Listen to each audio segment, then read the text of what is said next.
nin askari ah ciidanka waran ayaa gacmeed ku dhuftay isaga meesha taagnaa ninkii cameramanka ahaa oo ninkaan markay baabuurta ka tegeen Mareykanka waxay sameeyeen kuwa wariyaal Soomaali ay tababarteen dhalinyaro iska ah shaqo kuma leh waxaan Mareykan shaqo kuma lahan wariyaashaas waa kind of embedded kula dhaxo embedded marka dagaalada loo dira oo warka soo duuduuba way marka wiilkii markii jarankaan ay luweynayeen iyo saraakiisha dadka la socday iyo staafkiisii ayuu dhanka kale taagnaa iyo duubay kaamirada duubay at the sudden bam gacmeedka ku dhacday waad ka garan kartaa bam gacmeed qof ku ag taagan oo kugu dhuftay taasaa dhimashada ku dhacday wax miino la aasay ma jirin wax cirka ka imaaday ma jirin ninkii saas buu ku dhintay wiilkii ka wariyaha ahaa kaamiradu duubtay in kaamirka laga qaadaa la ogaa laakiin madaxiisa xabad laga helay qoladii meesha joogtay malaha oo nabad sugid ahayd waran kuwan ku sheegay hadda kamid ahaa wiilka kale waa la hayaa kii bamka tuuray kii wiilkii kaamirada duubayayna ma aqaan kaamiradaas inay digital lahayd oo safaarad iyo meel kale ku xiran ma garan kara laakiin kul alxaasil wiilkii kaamirada duubay waa kii Mareykanka u tacsiyay wiilkii madaxa waa la dilay laakiin bamkaasna kuma dhicin qarax ma gaarin soo caadi oo meesha taagan markii ugu dambeysay kadibna waa la dilay baa la yiri marka waxaan inside Java you don't need in al-shabaab iyo wax kale sheedaan aad credit ku siisaan ninka dilkiisa al-shabaab ma sheeganin ma dilin shaqo kuma ilaha ninkan ma dilin bada ninka dilay waa askari waaba la yaaba ninka bam ku waxaan idin sheegay waa 100% the fact feere al-shabaab tan jinni dad baa credit ka sii xataa waa sheegteen oo markaas la dhaw waxyaalo badan ayaga ayna sameyn ayaaba la dhahay ayaga sameey marka ninkan askari Soomaaliyeed oo ciidanka waran ka mid ah waa Fahad Hebel Salaad baa xukuma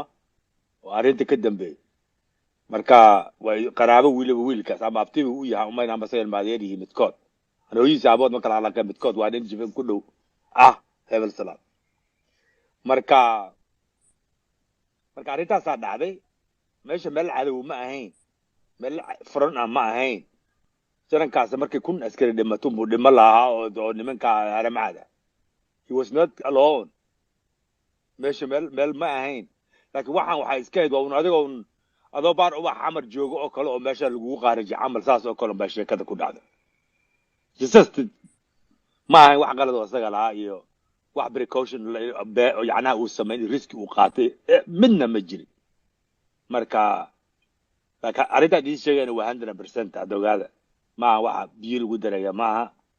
waa 100% wax galan u sheegna marka waxaa la madroomba sidee ku dhacday sidee dadka ugu horeeyay miinada u hormareen asaga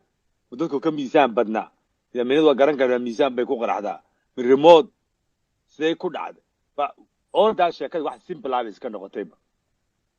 bam gacmeed ninka lagu dhuftay laguna dilay marka mid kale inaad waxaan idin sheegayaa dadka annaga hadda wax baan haysta tash baan wada haysta Soomaaliya oo dhan tash baa haysta oo wax markay dhacaan aan hore ugu ogeyn inay dhici doonaan tomorrow inay dhacaan laga yaabo ma garan kara wax laga dhigi kara arintan qaraarka laga gaari karo qaraar adag waa in laga gaaraa we cannot go as usual damnimadan ilaa madaxweynaha wax laga sheegay walow maam war waxaan waa dhaceen dadkan hore uu ogeey shaki ma ool ka qaba jirnay is a proof waa dhacayaan elimination baa socota marka miska fiirsanaa saa in la dhaha ma ahan ilaahay baa og aniga meesha ma joogo sheekadana ku bugtaan wax Soomaali qarxiyo oo dhanbay waa la wada ogyahay marka yaan waqti ku luminin marna ha dhihina Xasan Sheekh is the president asaga anama ku dhigi kara asaga amray ma dhahay asaga gacan ku leh qaroola maxaa lagu dilay adiga ma taqaana qaroola nabad sugid buu ahaa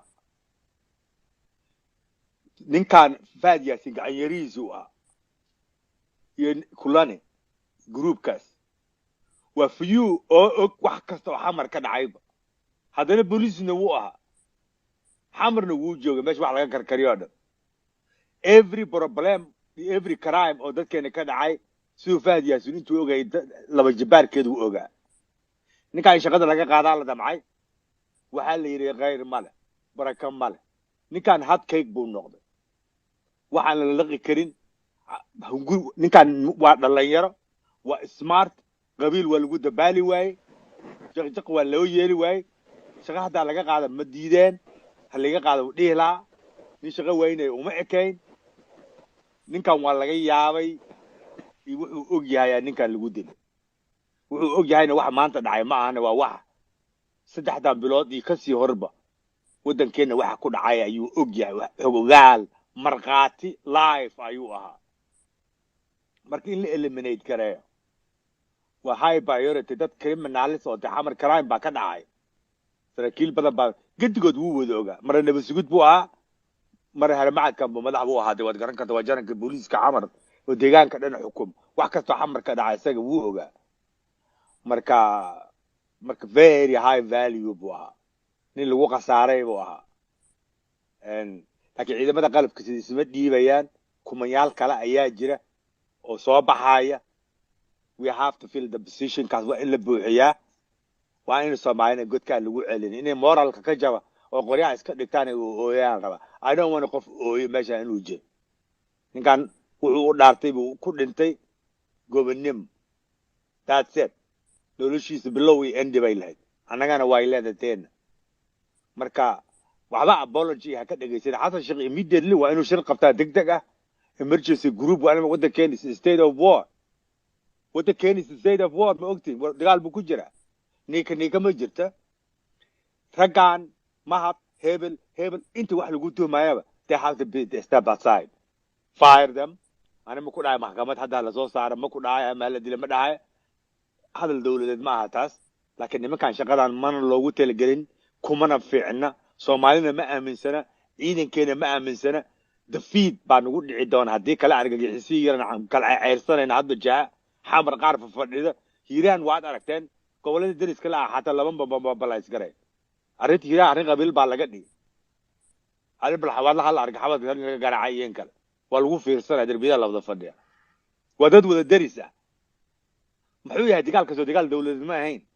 maxay dadkan darbiyada fadhiyo oon dagaalamayn oo nimanka argagixisadii dabada ay la gashay oo dhahay wiilasheen haddaa la qabto annaga ha noola soo dhiibo kitaabay meesha la fadhiya maxay waxaas dadka enemiga oo dadka Soomaaliya gumaada hadda la soo qabto ma odayaal meel fadhiya loo geynaya ayaga saasay bay dhahay sharci ka dhigtay anaga wiilkanaga loo gaarana hadii kale waa wax aan ognahay yaan entertainment ka u bedelin waxaan ognahay waad ogtahay odawaa waxa taagan waan ognahay maraaj waan ognahay muxuudin waxa taagan let us move on yaa shabaab ah yaanan ahayn waxa la leeyahay meeshan madaxtooyadii waxay leedahay shabaab baan la dagaalamayna hada shabaab horta madaxtooyada ka buuxday iyadaba shabaabkii ahba sababtoo ah almasuur robow baa meesha joogo oo la leeyahay wasiir awqaaf iyo diinta weey macnaha horta awqaaf iyo diinta macnaha ay dadkan islaamka oo Soomaaliyeed ugu fadhido